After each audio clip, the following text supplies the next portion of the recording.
Hello student and welcome back in my YouTube channel accountancy for all. और आज class 10th के लिए commerce के लिए मैं एक नया टॉपिक लेकर आया हूँ जिसका नाम है सेंट्रल बैंक, केंद्रीय बैंक। ये कक्षा 10 में खंड 3 में अध्याय 2 में पहला टॉपिक है। यहाँ पे मैंने लिख दिया है। तो देखिए, केंद्रीय बैंक होता क्या है। बहुत सारे बैंक होते हैं। मैंने आपको बैंक्स के टाइप्स बताए थे, जैसे व्यापारिक बैंक, औद्योगिक बैंक, क्षेत्रीय ग्रामीण बैंक, भूमि विकास बैंक, भूमि बंधक बैंक, बहुत सारे बैंक जिसके बारे में मैं पहले आपको नोट्स बता चुका हूँ। आज के इस वीडियो में हम सेंट्रल बैंक के बारे में जानेंगे। सेंट्रल बैंक क्या होता है, तो यहाँ देखिए मैंने लिखा है, मैंने नोट्स बनाया आपके लिए बहुत ही आसान भाषा में। केंद्रीय बैंक किसी भी देश का सर्वोच्च बैंक होता है। केंद्रीय बैंक किसी भी देश का सर्वोच्च बैंक होता है, यानी सबसे बड़ा बैंक होता है। यानी उससे बड़ा बैंक उस देश में होता ही नहीं है।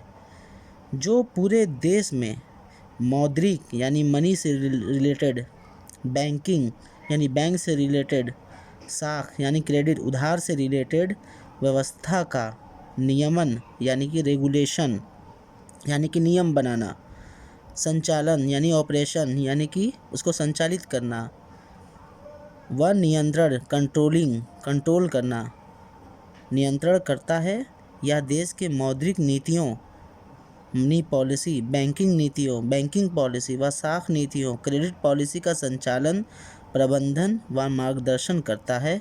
इसे बैंकों का बैंक भी कहते हैं। वर्तमान में पूरे विश्व में प्रत्येक देश में एक केंद्रीय बैंक अवश्य होता है। भारत में भी एक केंद्रीय बैंक है जिसका नाम RBI, reserve bank of India है। तो स्टूडेंट्स, आपने जाना केंद्रीय बैंक होता क्या है। केंद्रीय बैंक किसी भी देश का सबसे बड़ा बैंक होता है, बैंकों का बैंक होता है, सारे बैंक का फादर होता है। और वो पूरे बैंक को कंट्रोल करता है, नियम बनाता है, सिद्धांत बनाता है। तो यहाँ मैंने आपकी आसानी के लिए 3 चीज़ों का यहाँ पे मैंने जिक्र किया है। एक है मनी पॉलिसी, बैंकिंग पॉलिसी और क्रेडिट पॉलिसी। यही 3 मेन फैक्टर है, मेन एक्टिविटी है जो RBI क्या करता है, गवर्न करता है, रेगुलेट करता है, नियमन करता है, संचालन करता है, प्रबंध करता है। तो यहाँ मैंने इस तरीके से समझाने की कोशिश की है। बीच में सेंट्रल बैंक मैंने दिखाया है।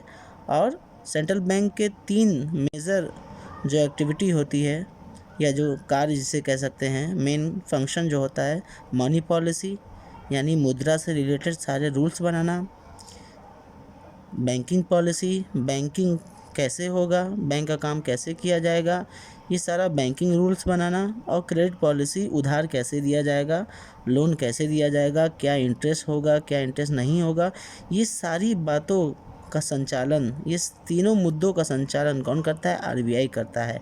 कैसे करता है, रेगुलेशन करके, रूल्स बना के, नए नए रूल्स बनाता है। ऑपरेशन, वो खुद इन सब बातों को देखता है, संचालित करता है। और प्रबंध, मैनेजमेंट करता है कि कैसे हमें इन तीनों फंक्शन को करना है। और कंट्रोल, और सब करने के बाद इन सब पे एक नियंत्रण स्थापित करता है कौन, RBI। सबसे मेन चीज़ RBI यही है। RBI केंद्रीय बैंक, मैं भारत के संदर्भ में बोल रहा हूँ, केंद्रीय बैंक जिसे RBI भी कहते हैं, भारत का केंद्रीय बैंक RBI है। तो रिजर्व बैंक ऑफ इंडिया या केंद्रीय बैंक या किसी भी देश का केंद्रीय बैंक क्या है, वह बैंक होता है जो पूरे देश में मुद्रा व्यवस्था, बैंकिंग व्यवस्था व साख व्यवस्था, उधार व्यवस्था, इन तीनों पर नियंत्रण स्थापित करना, इन तीनों की व्यवस्था करना, इन तीनों को संचालित करना, इन तीनों को संगठित करना, इन तीनों के लिए नियम बनाना, इन तीनों के लिए सिद्धांत बनाना, रूल्स बनाना, रेगुलेशंस बनाना, मैनेजमेंट करना, ऑपरेशन करना, पॉलिसी बनाना, मार्गदर्शन करना, दिशा निर्देश देना, ये सारे काम जो बैंक करता है, जो सर्वोच्च बैंक होता है, उस बैंक को कहते हैं केंद्रीय बैंक। और ये काम बस यही कर सकता है, और कोई बैंक जो इसके नीचे के बैंक है, जैसे व्यापारिक बैंक, औद्योगिक बैंक या कोई भी बैंक, वो ये सब काम नहीं करते हैं।